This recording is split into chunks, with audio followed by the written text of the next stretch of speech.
You guys, so I am here to show you a little walkthrough on SEO Quake. It is the Chrome plugin. You can also use it for Firefox that I use on a daily basis for my SEO stuff. So I'm just on this website now, and so we'll use that. So once you have it installed, it will show up on your toolbar up top on the right, at least for Chrome. I'm not sure what it is for Firefox. So you can either click here. And then what I look at is I love looking at backlinks for my own website to see how it changes, but also competitors' websites or my clients' websites, especially if I'm doing initial audits. This is one really good way, especially if you're on the phone with the client, to quickly look at something without having to do a full deep audit. So you can look at the backlinks here, see where their traffic is coming from.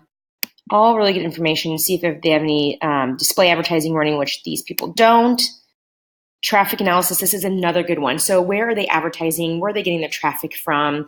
And what do their analytics look like, which is awesome. So we do that. And then I also use page information. So let me just go back really quickly. So you can also get to this page by clicking your mouse or right-clicking and going to the SEO Quake down here, and then going to diagnosis or any other location that you want. So right here, this is a great way, but you have to take this with a grain of salt. You still have to know what you're doing before you look at this. So there's no canonical tag set for this page. That might be something that they want to work on. Their title tag is looking good. So you can see right here, it gets a little check mark, but you still need to know what a good title looks like. So it will explain, SEO Quake will tell you, it has this many characters, therefore it's great. However, it won't tell you, hey, you shouldn't be using that certain keyword. You should be using another keyword in the placement of it. So, for this one, it's good, but a lot of title pages, title tags, they will have, if it's a homepage, just have home and then the website, and that's not good enough usually. And SEO Quake won't pick up on that. So just a little tip there. And same with the meta description. It just looks at character count. And also right now for Google, it used to be 300 characters, up to 300 characters for the description was optimal, but now they moved it back down to 150. So just keep that in mind too. So, there are little quirks with this plugin, but it's such a great tool, especially if you need to do stuff on the fly or really quickly and just to see what's going on. And then here you have your headers. So, it says we see you've implemented it, but again, it doesn't tell you if, it's proper or not. So, 100%, 98%, you probably don't want those as your H1 tags.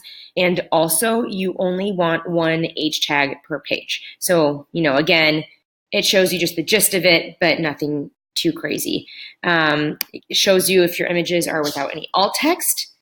Again, it shows alt text. It doesn't actually show you if it's keyword appropriate. Text versus HTML ratio. I honestly don't really follow this. I don't think it's the best tool for this one. But again, it shows you things like, if you have schema or structural markups. And then also the most important part is it shows you if your site is compliant. So if it's built properly and you have certain basic SEO tactics in place.